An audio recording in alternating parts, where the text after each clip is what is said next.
Hello everyone, welcome back to JS Lifestyle channel. Today I'll be sharing you my thought process of why I chose the older M1 MacBook Pro over the recently released M2 MacBook Air. Don't get me wrong, I think the M2 MacBook Air is definitely an awesome machine despite some controversial points dealt in other YouTube channels like the slower SSD drive for the base model or the throttling issue. However, it is not for everyone for sure, and wanted to share why I personally chose the MacBook Pro. Today I'll be covering with you the 3 points why I think you should consider buying a MacBook Pro and 3 points for whom this M2 MacBook Air might be actually better. Then let's get right into it. First point is obviously better display, more specifically HDR and 120Hz refresh rate. Maybe I got spoiled from all the external monitors with higher refresh rates, or even my iPad Pro, which was released 4 years ago, has higher refresh rate. I thought this wouldn't be a problem, but after trying it at Apple Store, I could immediately tell the difference on the MacBook Air. Would that refresh rate have any impact of my end product? No. But it looks a bit sluggish with a lower refresh rate, which is not a nice feeling if you have purchased a new device.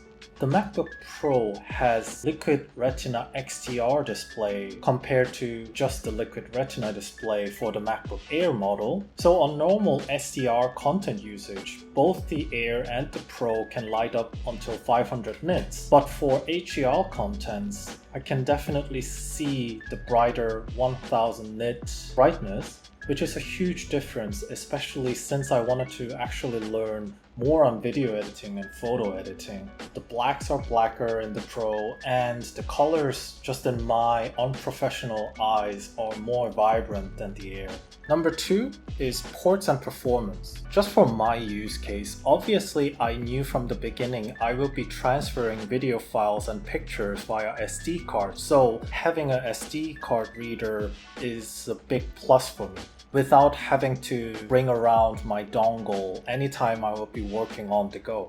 Not only that, the Pro is also providing the HDMI port, which is convenient if I need to just plug it to an external monitor on the go. Speaking about external monitors, knowing that I will be using an external monitor at my home setup, Air's only one external monitor support was a big downside for me. Not to mention, the iPad OS is going to be releasing the Stage Manager function where you can now truly use the iPad with an external monitor, which just amplifies the downside of the Air only providing one external monitor instead of two like the Pro. At the moment, I am only using the 30-inch LG monitor, but I was planning to add another monitor, so the Air was not ideal for me. Also, sorry for stating the obvious, the M1 Pro chip has proven to be yet more powerful than the M2 chip, hence it was more fit for my use and also can future-proof myself for longevity. The third point is price difference. I originally was positively considering buying the M2 Air, but after adding the 512GB storage in order to avoid the controversial slower SSD speed and also 16GB of memory in order to future-proof myself, really the price difference compared to the base model Pro was only $400. The reason why the M1 Air was so impactful was that it was almost delivering the same level of performance as the M2 Air with a considerably lower price tag compared to the Pro lineup. However, the M2 Air, there's no doubt that is a very good device with new features like the better webcam, MagSafe, etc. But for me, now the price tag is less attractive compared to the Pro model. If it wasn't the other two first pointers, which is like the ports, performance and better display, I still might have chosen the M2 Air in order to increase mobility, but just for my case, it could not justify the additional $200 if you compare the M1 Air base model versus the M2 base model. Okay, so that is why I chose the M1 Pro over the M2 Air. Then who is the M2 MacBook Air for? In my humble opinion, there are three potential user groups who might be better off using the M2 MacBook Air. First, someone who really values the mobility.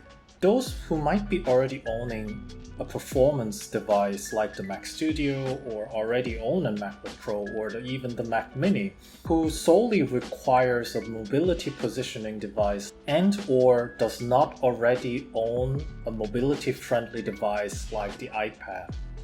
The second user group that I think might be suitable for the Air is who are new to macOS or just want to give it a try. More specifically, for people who was always interested in macOS specific softwares like Final Cut Pro, but didn't want to break the bank in order to give it a try. For those people, I think M2 MacBook Air is a good purchase. Of course, unless your desired software is not supported by the Apple Silicon or you're just a pure gamer, I highly recommend giving a shot, especially if you already own an Apple device like iPhone, iPad, AirPod, etc., as it is night and day different if you are within that ecosystem. Last but not least, third user group who I think might be suitable for this device is if your workflow is heavily tilted towards office job. For example, if you already know you will be mainly using it for presentations, Excels, and Word files, definitely not worth to go for the Pro model. Only reason for this user group why I would be personally go for the M2 instead of the M1, which is cheaper, is not because of the performance, but more due to better front-facing camera on the M2, as I would assume this user group will be using video calls quite frequently. Before we jump to conclusion, I briefly wanted to share my thoughts on the recent controversial points regarding the M2 Air, like the SSD slowness or the throttling issue. It is definitely a big mistake from Apple not mentioning the slower SSD NAND drive, as that is the consumer's right to know. However, I believe the M2 is a monster machine by itself, considering the main target audience for this device. Also, I would like to thank all the content creators out there who helped identify the limitations of this device or doing hardcore testing on this machine. That is not because I believe the M2 should be handling those heavy tasks, but those pioneers have addressed the limit of the device, giving potential buyers, like I was, a better idea of what to expect when purchasing either device. As a conclusion, I started my research hoping to get the M2 MacBook Air.